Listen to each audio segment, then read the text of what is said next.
Van Slyke. And I'm Alex Stamis. And welcome to Lemoyne Out Loud. In most recent news today, Davy Jones of the Monkees died of a heart attack at age 66 on Wednesday, March 29th. Stay tuned for a special video montage of this epically awesome musical artist who changed the world with his famous songs such as Daydream Believer, I'm a Believer, and Pleasant Valley Sunday.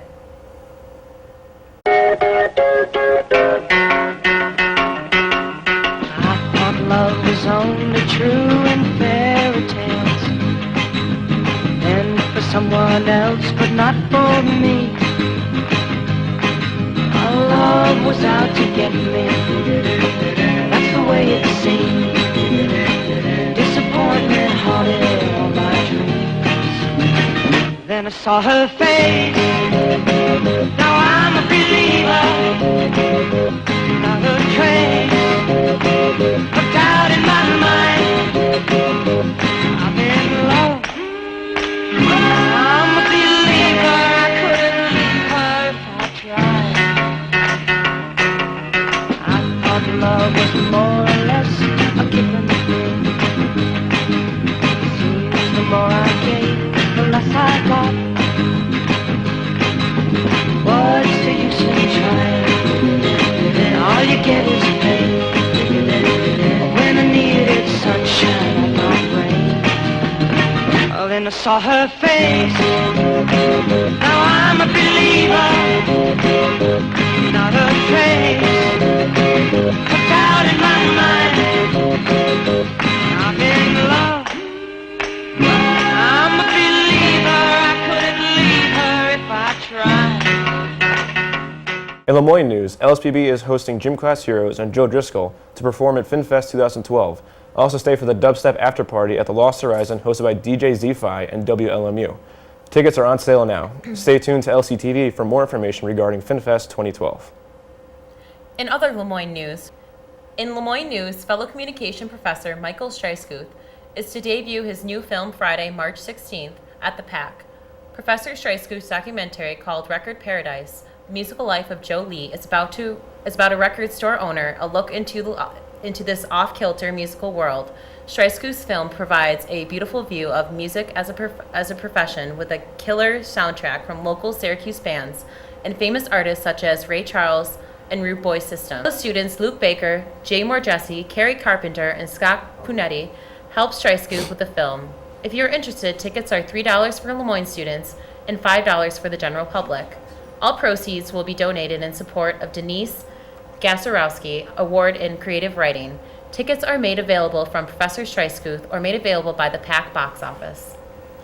The Science Center is new and filled with students and faculty. After last week's public opening, news crews, faculty, shareholders, President Fred Pastello, and students enjoyed the open bar and all the perks that went with it. Stay tuned to LCTV Lemoyne Out Loud to watch exclusive footage from the opening. In national news, the Ohio school shooter confesses to the crimes, T.J. Lane. The shooter from high school in Cleveland on Tuesday the 28th fired around 10 shots at 4 students in the cafeteria during lunch.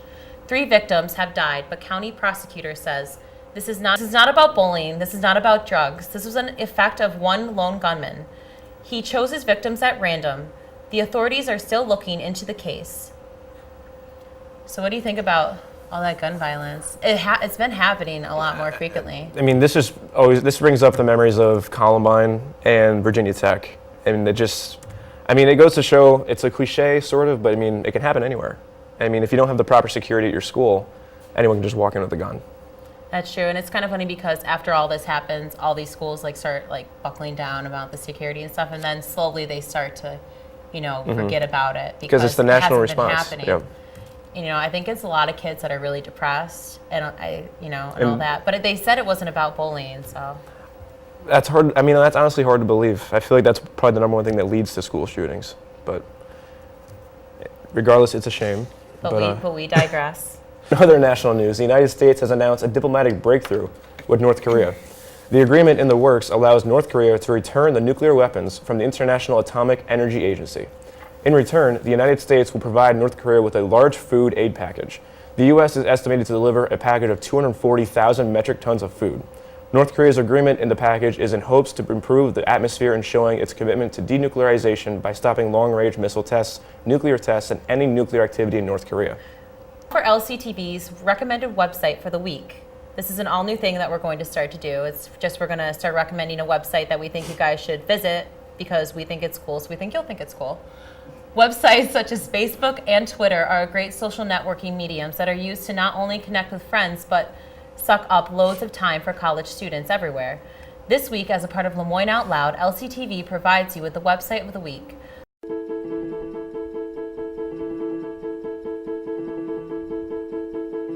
This website of the week is reddit.com. Reddit.com resembles that of another stumble upon, but is much more user-friendly. Reddit.com essentially provides web viewers with funny pictures and videos that are sorted in communities such as gadgets, science, sports, gaming, business, and entertainment. Reddit.com on time too. So what do you think about that? So we actually went on the site and it was kind of cool. yeah, before the show actually, we took a look at it and it shows a kind of graphic picture of someone kind of graphic. I mean, it grossed me out. But it's one of those things that it's gross, but you can't stop looking at it. It was a hangnail this guy ripped on his finger, and it goes halfway down his index finger. And it's like, you know, what you always think will happen when you have a hangnail. It's just kind of funny. Like it is like a stumble, but it's a lot. You know, you can, if you are looking for a subject, you can find what you want in the subject. It's not like it's random, but it's not completely random. Well, I personally haven't checked it out yet, but based on that hangnail picture, I think I'm gonna have to check it out. Go look up the hangnail on reddit.com. It's gross, but you can't stop looking at it for sure. But that's all we have for right now for our segment of Lemoyne Out Loud. Coming up is an LCTV interview with Zach Kerber and Nate O'Neill.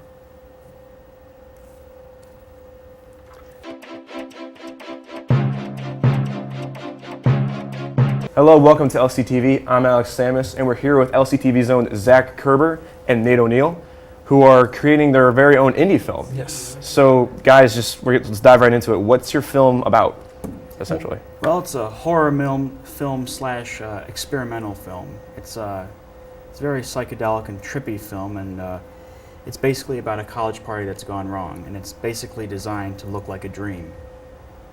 And it came off a script that I actually made way before, and then Nate loved it, and he's like, let me redo it, revamp it, and it'll be better. And he did, and he did a great job. So we're both going to be directing this thing. So, what do you want to take away from the film, like from creating the film itself? Well, I've worked on LCTV, I've worked on many productions before, and I just want to see how it is to make like a short film, but a featured film. It would be cool. That's why we're doing it, is let's just get a feel for it. Yeah, because, this is something that I kind of want to do, as a hobby, like make short films, especially horror. It tends to be my favorite genre. And, I think because this is our first, it'll be a great hands-on experience for the future. And it's cheaper now. And it's cheaper. That's true. We have all this equipment here. So it's not like a full-length feature film, it's like a shorter... 15 minutes. 15 10 minutes? to 15. 10 to 15? Yep. Okay, so we're directors, and who have inspired you to become movie makers?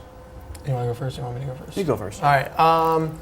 Well, one of my favorites is Quentin Tarantino.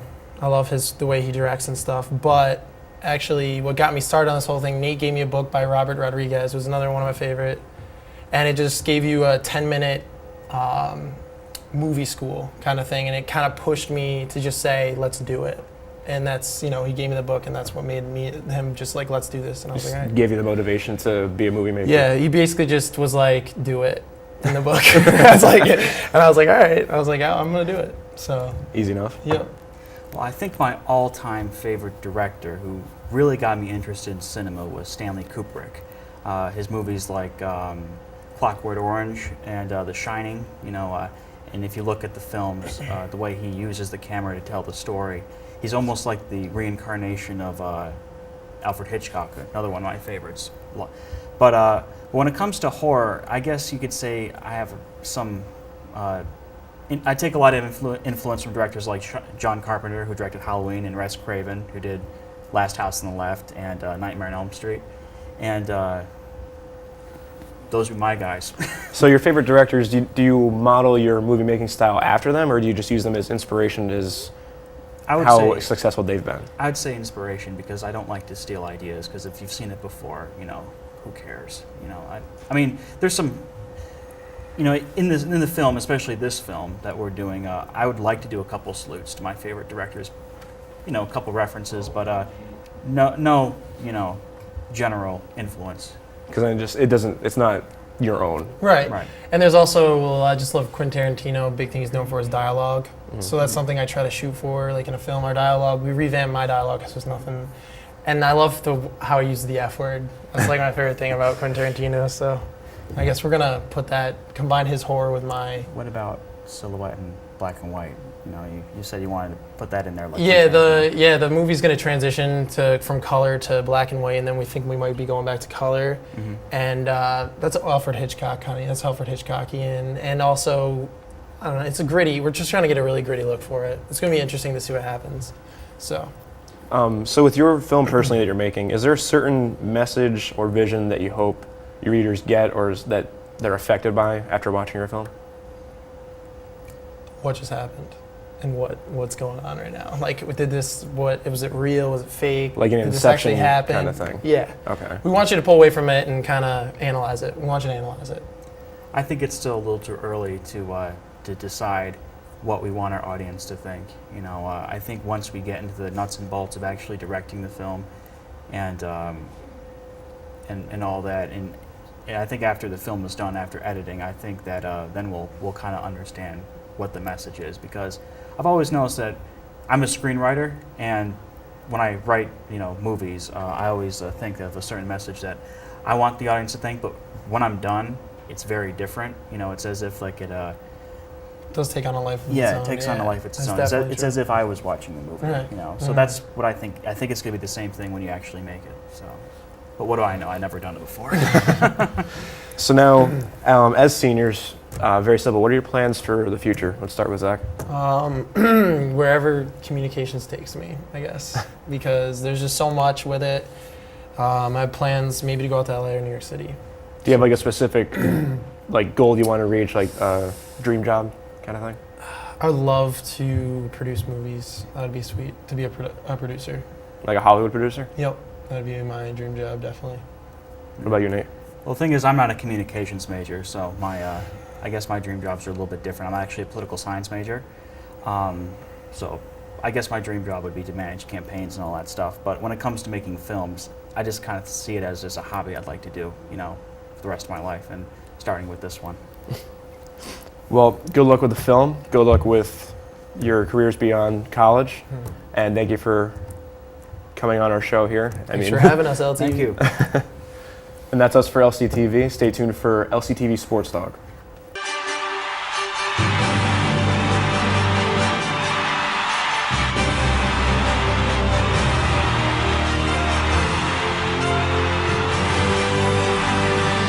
Welcome to LCTV Sports Talk. I'm Dan Snyder. I'm Matt Clark.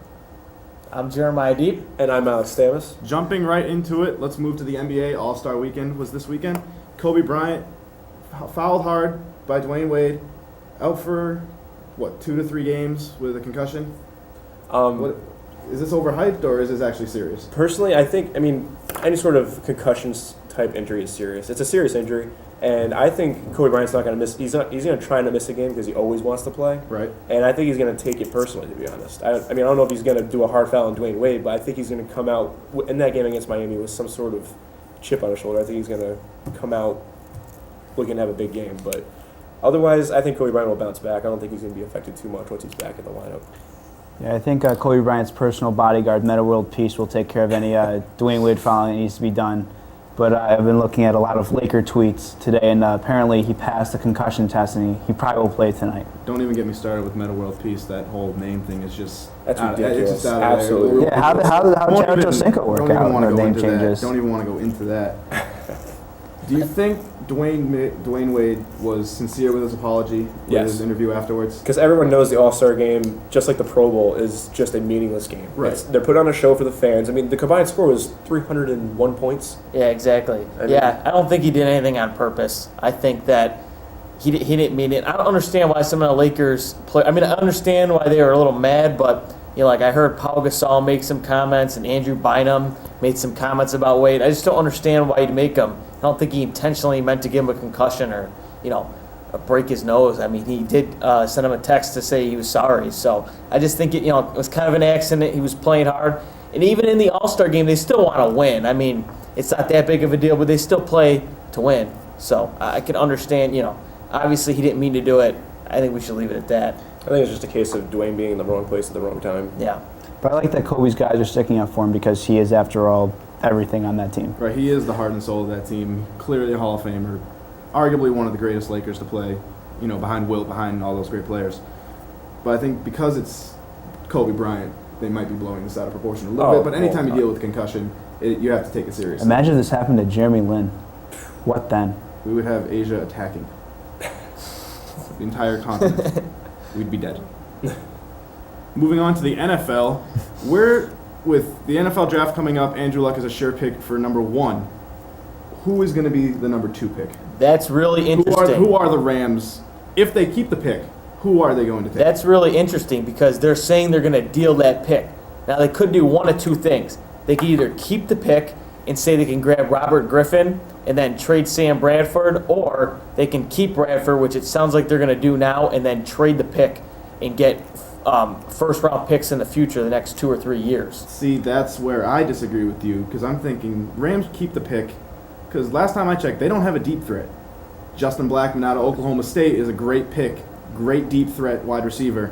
What they need for Sam Bradford. They could also trade the pick and get maybe a receiver out of that trade too. That's another thing they could do if they decide to do that. But that's actually a good valid point too. They could do that as well. That makes a lot of sense. Personally, I definitely have to agree with Dan on that one because to me, Justin Blackmon is like a can't-miss prospect. He reminds me way too much of Calvin Johnson. He reminds me way too much of Andre Johnson. I think he's going to be a freak when he gets to the NFL. He's going to be absolutely outstanding. And the thing is, Sam Bradford, I can see why you want to trade him. He's been subpar so far, but who's he had on the team other than Steven Jackson? I mean, he doesn't have the opportunity to throw it. I mean, you can't – I say give him the weapon, see how he does. If he doesn't do well this year, if you don't do well, you're going to have a good enough draft pick to get a quarterback next year, or at least deal out Bradford for something else. And if you deal out Bradford, you're $18 million in the cap. Exactly. You're in a hole. So you can't. It really makes no sense for them to deal him. Then you better make sure if they do that, they better make sure Robert Griffin's their quarterback. And personally, I think if they bring him in with no help, he's going to be running for his life. I think it's way too much of a gamble. Yeah, way too much of a gamble. Daytona 500 was run this weekend down in Daytona, Florida.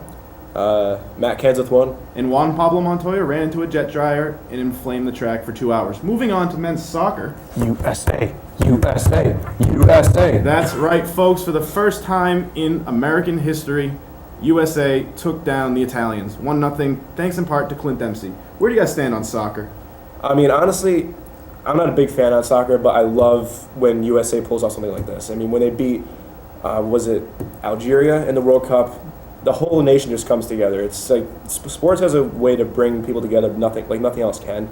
And this is just another example of that. It just gives us something to be proud of. And yes, it was a friendly match, but I mean, it was still a significant moment in our soccer history because we've never come close to beating Italy. Like I said, the first win for the USA against the Italians, and you said earlier, 4 goals? Yeah, overall. It's only the 4th goal the U.S. has scored against Italy. So definitely a monumental moment. Huge. And also a good momentum play going toward the 2012 Summer Olympics because USA will probably be facing very high competition there. Interesting to see what they do, though, when they get to the World Cup, 3 years down the road? 2014?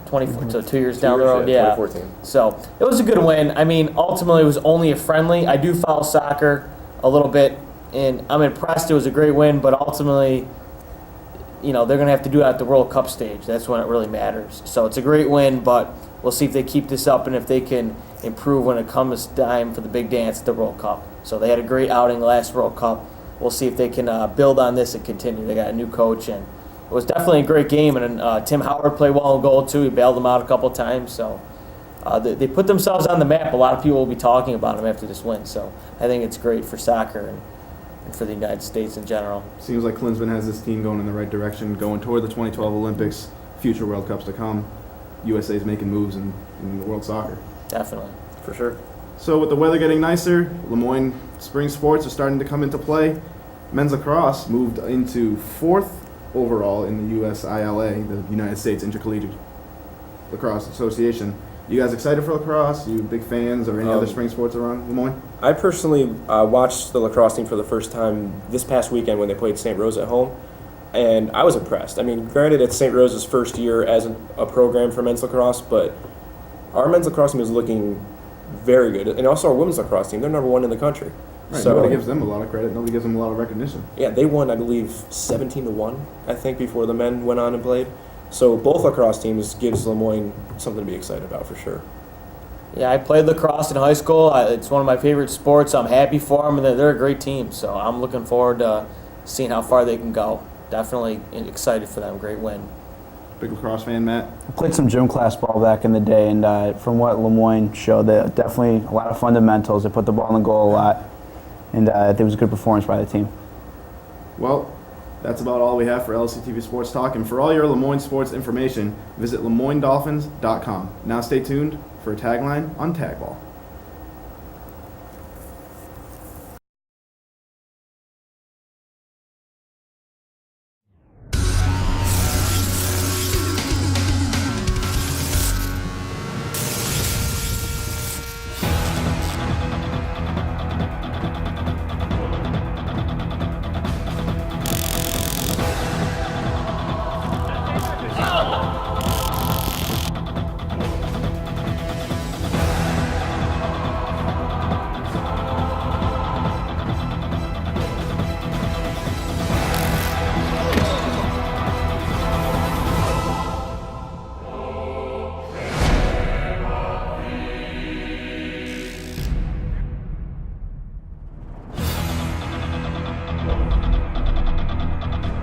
If you're gonna get into UTB, you better have balls of steel. You gotta not be scared, man. When you get that ball, if you scared, don't play.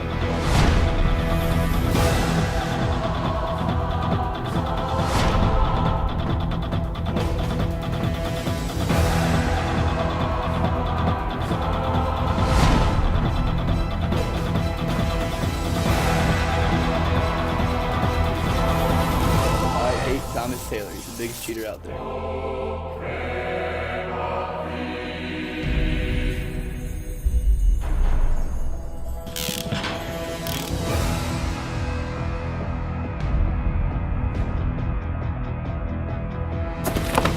If it's me and you one-on-one, I'm gonna score. You might as well move out the way, let me get in there, or I'll go through you.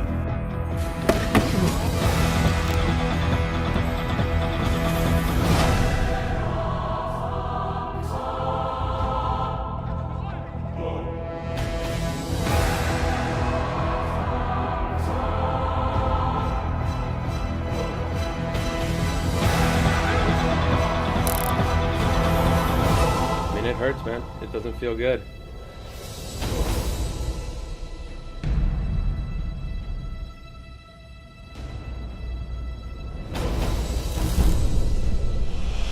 UTB, baby, all day.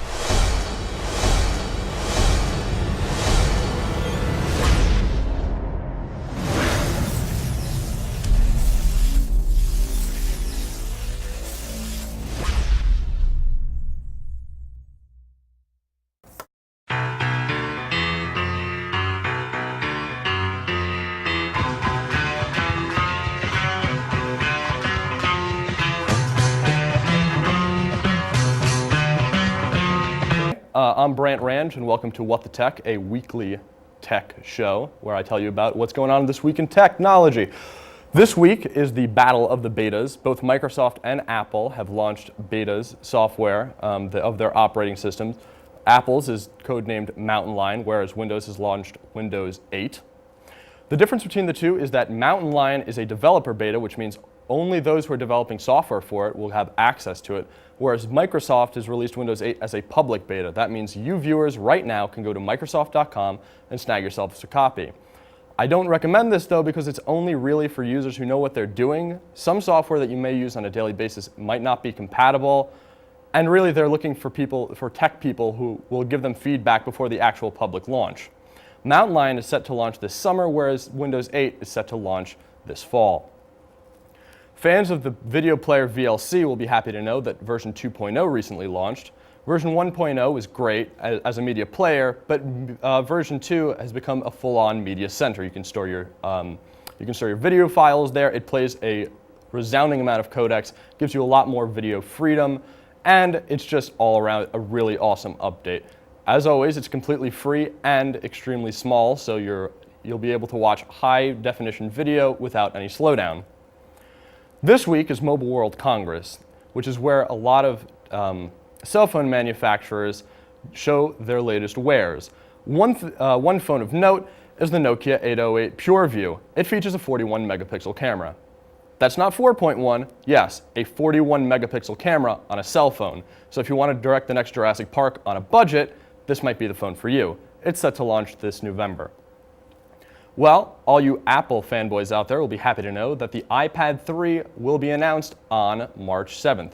Apple sent out its invitations recently for a March 7th event and said that they had something that they just can't wait to show you and tell you about. The ad featured an iPad screen with a thumbprint on it and with a noticeably higher definition screen. That means Retina display. There are also rumors that it could have WiMAX 4G, double the memory capacity, and other worthwhile updates. Also on the Apple tip, Photoshop has hit the App Store for the iPad under the guise Photoshop Touch.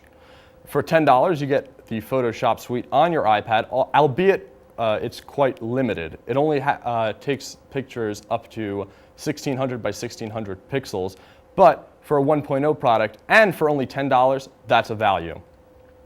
Moving on to video game news, Sony's released its data for the PSP Vita, which launched in the US and Europe last week, saying that it sold 1.2 million units worldwide. Although Sony didn't release how many units were sold in each territory, considering they didn't talk about sales numbers at all, and it's been out in Japan for over 2 months, you can bet your bottom dollar that a lot of those sales came from the US and European markets that have been clamoring to get the device since its launch. One final thing is that for you Nintendo fans out there, Pokemon's gaining a new iteration for the DS, not the 3DS. In a weird move, they've decided to iterate on their Pokemon Black and White versions with Pokemon Black and White 2. Though it leaves us wondering, well, you have the 3DS, why don't you launch it for the 3DS as opposed to just a regular DS game? Isn't that platform dead? Well, Game Freak, the developers of Pokemon, have said that with a large install base, they'll release this as a DS title in order to reach a greater amount of people, while the 3DS gains market share, mind share, and so that they can work on higher resolution assets for the eventual 3DS version. Well, that's all I have for you this week, but tune in next week for more tech topics from me. Thank you very much, and good.